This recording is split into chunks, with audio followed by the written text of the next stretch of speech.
ഓം നമോ ഭഗവതേ വാസുദേവായ.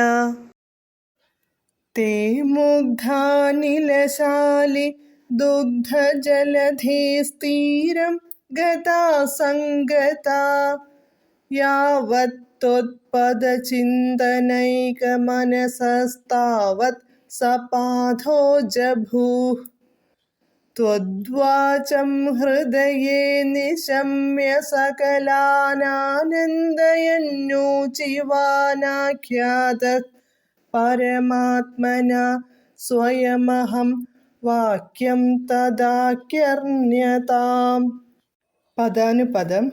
തേ അവർ, ബ്രഹ്മാദിദേവന്മാർ, മുഗ്ധാനിലശാലി മുഗ്ധാനിലൻ കുളിർതെന്നൽ ഉള്ള, ദുഗ്ധജലധേഃ പാലാഴിയുടെ തീരം ഗതാഃ തീരത്തെത്തി, ത്വത് അങ്ങയുടെ, പദചിന്തനൈകമനസഃ പാദസ്മരണയിൽ തന്നെ മനസ്സൂന്നി, യാവത് സംഗതാഃ താവത് സഃ പാദോ ജഭൂഃ ഒന്നിച്ചു നിന്നപ്പോഴേക്കും ആ ബ്രഹ്മാവ്, ത്വദ്വാചം അങ്ങയുടെ വാക്കുകളെ, ഹൃദയേ ഹൃദയത്തിൽ, നിശമ്യ കേട്ട്, സകലാൻ എല്ലാവരെയും, ആനന്ദയൻ ആനന്ദിപ്പിച്ചുകൊണ്ട്, ഊചിവാൻ പറഞ്ഞു.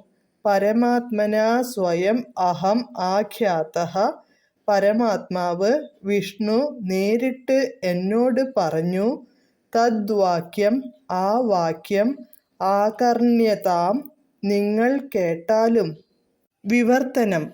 കുളിർതെന്നലാർന്ന പാലാഴിയുടെ തീരമണഞ്ഞ് അവർ ഏകാഗ്രചിത്തരായി അങ്ങയുടെ പാദസ്മരണ ചെയ്തപ്പോൾ തന്നെ അങ്ങയുടെ മൊഴി മനസാ കേട്ട ബ്രഹ്മാവ് എല്ലാവരെയും ആനന്ദിപ്പിച്ചുകൊണ്ടു പറഞ്ഞു. പരമാത്മസ്വരൂപി ഇതാ നേരിട്ട് എന്നോട് പറഞ്ഞ വാക്കുകൾ കേൾക്കൂ. ഹരേ കൃഷ്ണ ഹരേ കൃഷ്ണ ഹരേ കൃഷ്ണ കൃഷ്ണ കൃഷ്ണ ഹരേ ഹരേ, ഹരേ രാമ രാമ രാമ ഹരേ ഹരേ.